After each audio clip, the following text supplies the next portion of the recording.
After Bollywood, why did you go to Malaysia? Because I knew that there was better opportunity here. Ooh.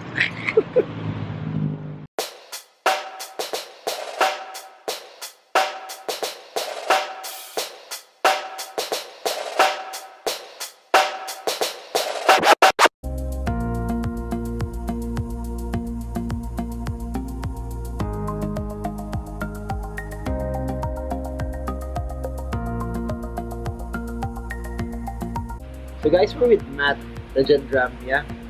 Yep. He's an Indian Malaysian Millennial. Yeah, that makes more sense. Yeah. Yep. A lot of my viewers are Filipinos, and I'm making this video so that they know how you guys here spend money. What's the biggest money challenge for people your age right now? Oh, people my age. I think a lot has to do with Eating prata. Yes, this is one, coffee. Okay. Coffee, I think in Malaysia, hangouts are the most important thing, you know, so we meet over food. Not Google every time. Hangouts. Not Google Hangouts, but every time we meet, it's over food. And I think a lot of electronics as well, phones Electronics. and shopping. Okay. So why do you think people have a hard time saving? So do you mean they're earning a lot, not earning a lot? I think they're not really earning a lot, but Okay. just average. But still, they would spend a lot more than we have actually. So have you started spending a lot also? I'm married, so yes. Yeah, okay. Why? Can you explain? So when you were single, you were saving more money? Actually, no, not true. Not also. I used to spend more on myself when we were single. Okay. Now when you're Yeah. married, what happened? What changed? I guess more responsibilities. More And responsibility. then you tend to take up more long-term spending. It's not Okay. really, I don't spend as much, but Okay. take up like buy things that are more expensive and then you put them on installments and all those. Yeah. You've been in Manila several times already. What's the difference in spending here versus Manila?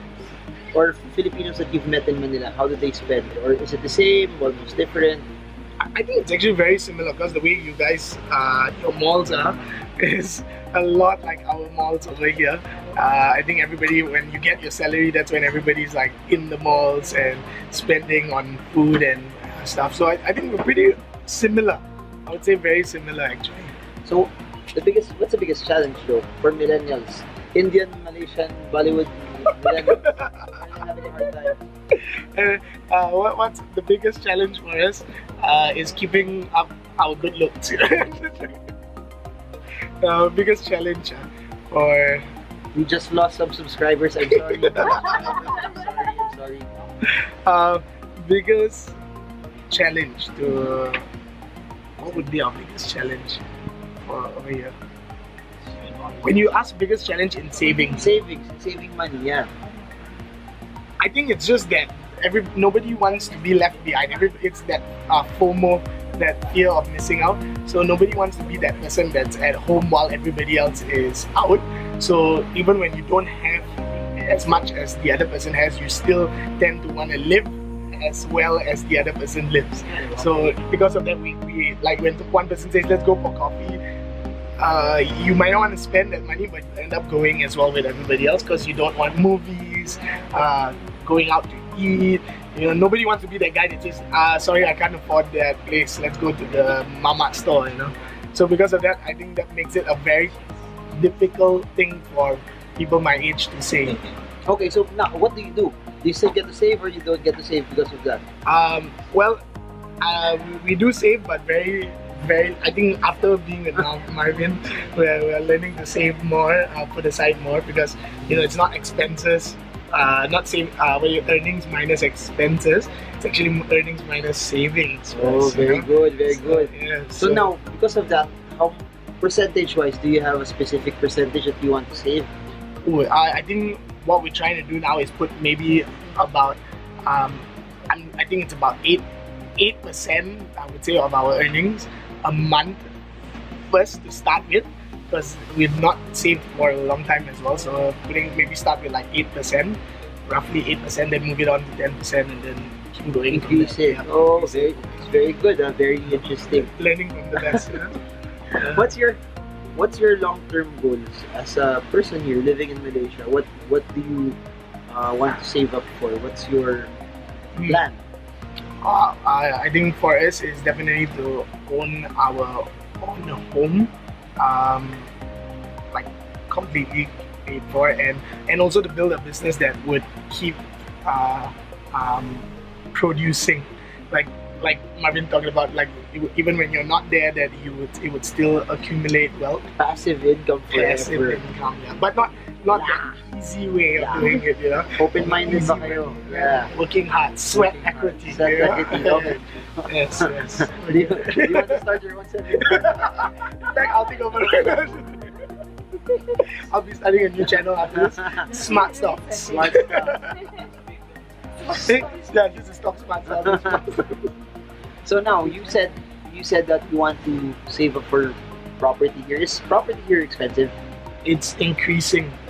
The price is increasing. Condos or house? Are you saying which one would I prefer? Yeah. What do normal Malaysians prefer? I think, for me right now, I think among my friends and all, condos are more popular because nobody wants their big house to take care of. But not to say that they don't want to spend as much, because they want the fancy condos. But just the idea of a condo seems a bit more like easier to maintain. Okay, so But normally one bedroom, two bedroom. Normally. At least 2 bedrooms. 2 bedroom. How much is a 2-bedroom condo here in, say, Kuala Lumpur? In Kuala Lumpur, in KL, that can go easily to 1.5 to 600,000.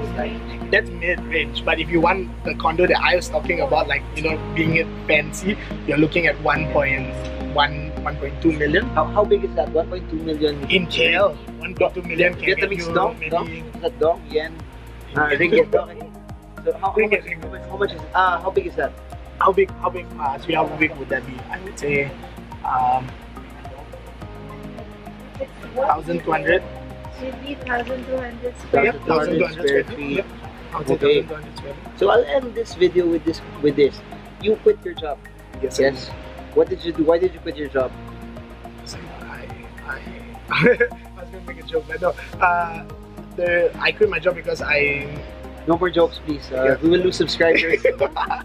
I quit my job because there was something that I was not just passionate over, but I knew that there was a possibility of making an income from it, because people were starting to pay me to do it, and I knew that that's something I would want to do long term, and build a business for myself, knowing that what I do, what I make, it's really gonna add to my future and not just somebody else's future. So that's why I really decided. So you wanted to make your own ladder of success. Yes. But what pushed you? A lot of people are scared to do business. What pushed you to go into a business? You're making me sweat. Yeah. Well, generally I think I like taking risk in my life. Basically, I'm like that. But I think after I got married, what made me push for it is that I didn't like that I was complacent. My job was good. I was earning well, and it was really a fantastic job. But I got complacent. Like, I did not start thinking like, hey, let's do this. I was just like living life every month. The money comes in and the money goes out. And then one day when I had a taste of making my own money from my own business, it changed everything. So I was like, whoa, like this is something I would want to do. And my wife supported me, so that was a big deal. My wife was like, go ahead. And that's when I decided, yeah, I'm gonna take the leap. It's scary, but I'll do it. What's the scariest thing of starting your own business or doing your own thing? I don't want to. Yeah. Definitely the fact that if I don't work, I won't eat. So that's the scariest thing. Realizing that how much work I put in or how much effort I put in will determine how much I can make. But do you see the difference now that you're starting a business, that there's a potential to actually earn more than being an employee? Oh yes. Oh yeah. I see your smile. Why is that smile so big right now? I think in my line of work that there are times when I've tasted even earning 2 months salary in maybe 2 days. like how I would work for 2 months to make that same amount, and in 2 days I've got it. So tasting those kind of things makes me go like, yeah, that's So you get a large amount of money with a shorter amount of time. Of time, yes. So did it ever happen also that while you were doing business, that there were weeks, months, or days that it wasn't so good also, there wasn't as much earnings? Yes, they have been. In fact, just a few months ago, there was I think about a span of 2 months that we were so busy with something else that we could not really take on jobs, and we could not get jobs that would fit our schedule, and because of that, like I almost went for 2 months without a project. So what did you learn from that? That earnings do not happen the same as an employee, that you get the same, you get earnings every time. What I learned, something I learned is that really important about the savings part, where you make on a month, and then even though it's a large amount of money, but you save it and you put it aside to let it help pay off certain months when you may not make an income. So I learned to spread it out. It just made it so that even when there is a month without an income, I'm not panicking, I'm not freaking out, because there's still money coming in. Yeah. By the way, this coffee is amazing Yes. coffee. Yeah. So I'm having orange juice though. the thing there is you need to have cash to be able to protect you when income is not there. So now, you're doing your own thing, you're doing your own business. What's the biggest risk that you put yourself into when you started this? What's the biggest risk? Because a lot of people who want to go into business or employees right now, they're scared taking the risk. So what's the thing that you didn't see before that now you're doing your business? Now you see this is the possible risk because that I don't have any fixed salary anymore. Well, I think one risk that really freaked me out was that I wouldn't know how long the longevity of it. Like the thought of what if it gets to the point when suddenly I'm not making money, that risk, like I don't know if it's a risk or it would be a fear, but that idea that would this stop? Because if I'm working in a job, I know no matter what happens, that person's still going to have to pay me. But doing my own business, that idea that what if I'm not able to make the same amount or this amount for the rest of my life, or at least a good time ahead of it. Yeah. Oh. I guess it's a fear. I'm not sure if it's a risk. So for those who don't know, Matt does videos for corporations, weddings, etc. So here's the thing: how much capital do they need to actually invest for starting a business like this? Initial capital to get going, enough that they will be okay for the next few months, and also probably equipment again. I think equipment's the most expensive thing for this line. Well, I guess Especially for those who are starting, what's a good amount already that they can use for this? I guess you have to really see what your customers want, because if you're not, for example, if you're doing weddings, you can actually rent a lot of your equipment. So rather than purchase them immediately, you could rent them, and then based on projects, because there's going to be sometimes when you don't have projects. So if you have that equipment sitting in your house, basically it's not like you spend all your money there. But if you are purchasing your own equipment, then I would say a good amount to start out is maybe 20. I spent so far a total of about 33,000 ringgit, but when I started it was about 20,000. Okay, so people say that in your industry it's about not just about the equipment, also about the skill and the eye. Yes. Yes. But what if if it's the eye and not the equipment? Can you start with an iPhone?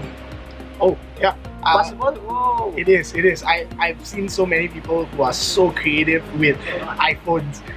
It's scary sometimes because it makes me wonder if I'm really that good. Because when you see these people do amazing stuff with these tiny iPhones, and they make it look like they have this full crew with them and all that. So it really works with What's a good editing software? I personally like Premiere Pro. Premiere Pro. Yeah. I use something sophisticated. It's called iMovie. Amazing That's stuff. the best. That's how I started. Amazing Yeah. stuff. Amazing stuff. Amazing stuff. Okay, lastly, any tips, any words of encouragement for people who are scared to do a business or scared to venture out and start their own thing? And some people are just scared that they just want to be an employee forever. Encourage them in 3, 2, 1. You have something that you're really good at, and you know that you're good. Like Marvin asked, Marvin, how do you know that you're good at it? If people are willing to pay you for it, and if you know people are willing to pay you to do what you're good at, then it might be scary, but take a risk, especially if you're younger. Do it so that you can. Yeah, mistakes will happen and all, but there's also a possibility that you would succeed, and possibility that you might succeed like really well. So it's as much as there's a risk, I really believe there's a payoff in it. So don't be afraid and don't get stuck in the mundane lifestyle of people who are just doing the same thing over, or working for somebody else. Why not build your own business, build your own ladder? Build your own ladder. So that's it, guys.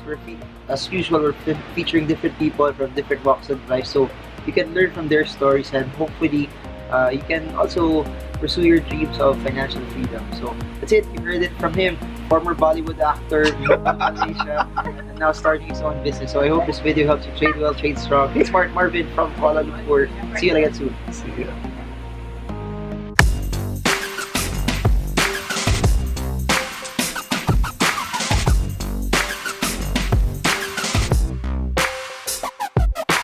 Subscribe to Marvin Germo. Click the link below. You will never regret it.